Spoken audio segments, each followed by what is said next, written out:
Hello my children of Carnations B. I am your class teacher Miss Disha ma'am. How are you all? I hope you all are doing good and taking all the safety measures like washing your hands regularly, sanitizing them and staying indoors. So everyone, let's start our day with Gayatri Mantra. Stand up all of you, join your hands, put your feet together, close your eyes and repeat after Disha ma'am. Om Bhurbhuva Swaha Tatsaviturvarenyam Bhargo Devasya Dhimahi Dhiyo Yo Nah Prachodayat. Everyone, rub your hands and put it on your eyes.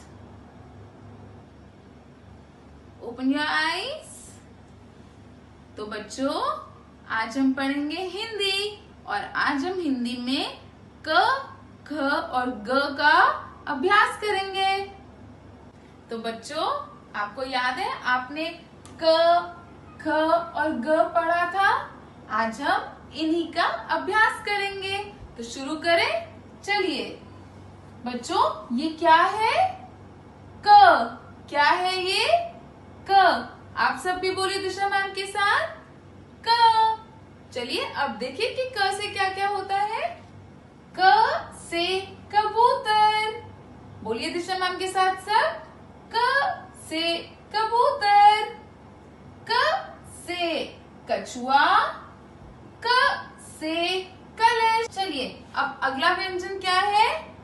ख। सब बोलिए, ख। और ख से क्या क्या होता है? ख से खरगोश। ख से खरल। ख से खरबूजा। हमारा अगला व्यंजन क्या है? ग। क्या है ये? ग। सब बोलिए दिशा मैम के साथ, ग।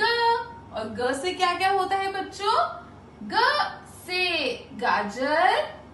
ग से गाजर। ग से गमला। ग से गधा। तो चलिए बच्चों, अब हम एक कार्य करते हैं।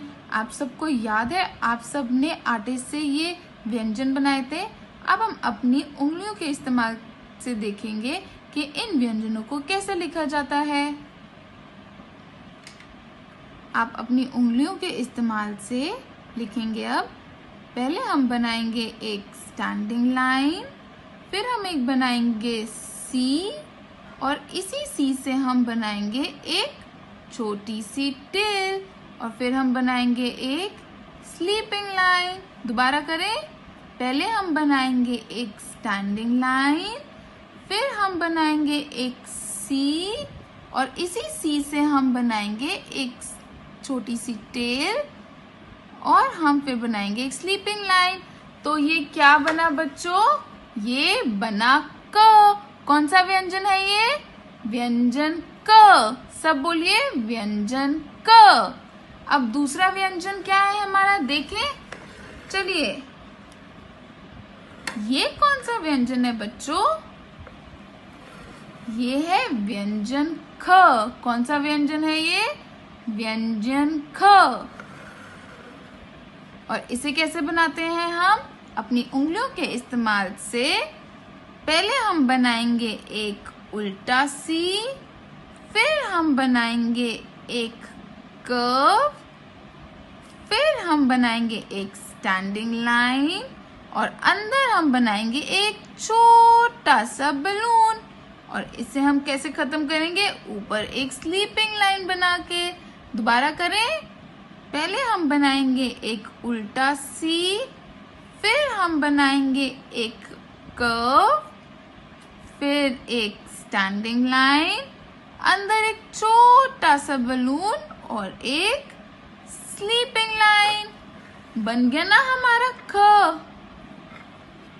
और हमारा अगला व्यंजन क्या है? ग। क्या है ये बच्चों? ग।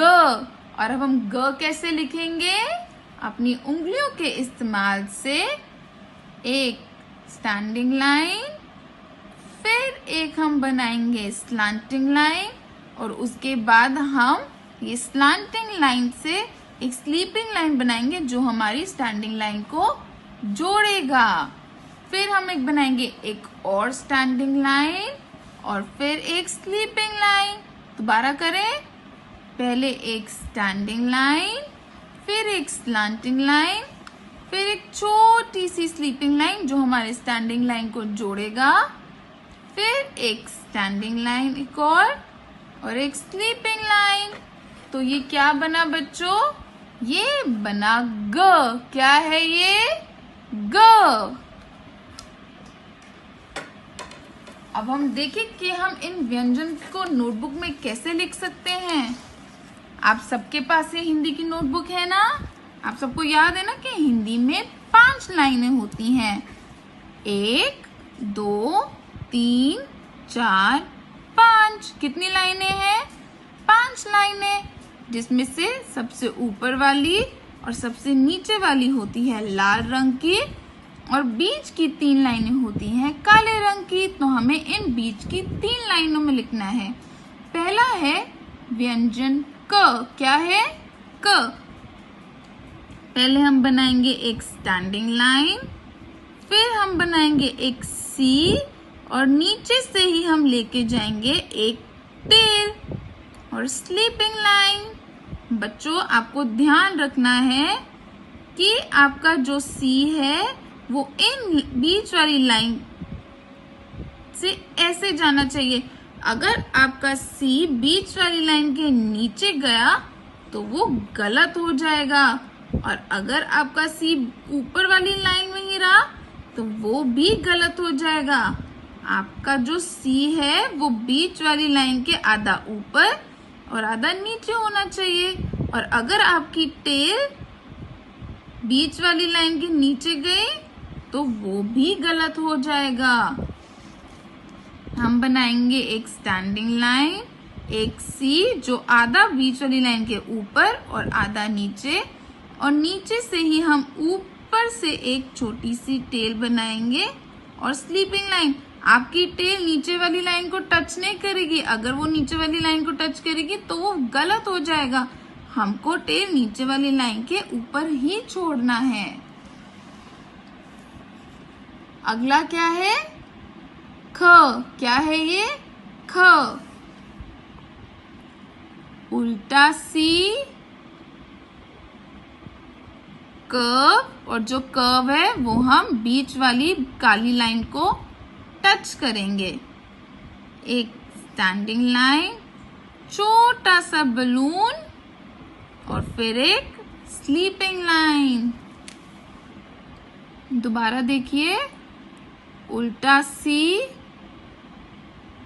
कर्व जिसको हम ये काली लाइन तक टच करेंगे, एक स्टैंडिंग लाइन, छोटा सा बलून और स्लीपिंग लाइन। आपका बलून छोटा सा होना चाहिए। अगर आपका बलून इतना बड़ा हो गया तो वो गलत हो जाएगा, और आपका ख चिपका हुआ भी नहीं होना चाहिए ऐसे, ये भी गलत हो जाएगा। हम ख को थोड़ा दूर से करके ही लिखेंगे, बिल्कुल ऐसे। अगला क्या है? ग। ग। अब ग कैसे लिखेंगे हम? एक स्टैंडिंग लाइन जो बीच वाली लाइन से थोड़ा नीचे जाएगी लेकिन नीचे वाली लाइन को टच नहीं करेगी, एक स्लैंटिंग लाइन और एक स्लीपिंग लाइन जो हमारी स्टैंडिंग लाइन को टच करेगी। फिर हम बनाएंगे एक और स्टैंडिंग लाइन जो नीचे वाली लाइन को टच करेगी, और फिर स्लीपिंग लाइन। बच्चों, अगर आपकी दोनों लाइन नीचे टच हो जाएंगी तो वो गलत हो जाएगा। आपकी पहली लाइन नीचे टच नहीं होगी, ये गलत है। इसलिए हम इतना बड़ा नहीं लिखते, ये गलत हो जाता है। स्टैंडिंग लाइन जो नीचे वाली लाइन को टच नहीं करेगी, slanting line, sleeping line, standing line and sleep. आशा करती हूँ बच्चों आपको हिंदी की कक्षा पसंद आई होगी और आप ये अभ्यास बहुत अच्छे से करेंगे। बाय बाय चिल्ड्रेन, घर में ही रहिए और सुरक्षित रहिए।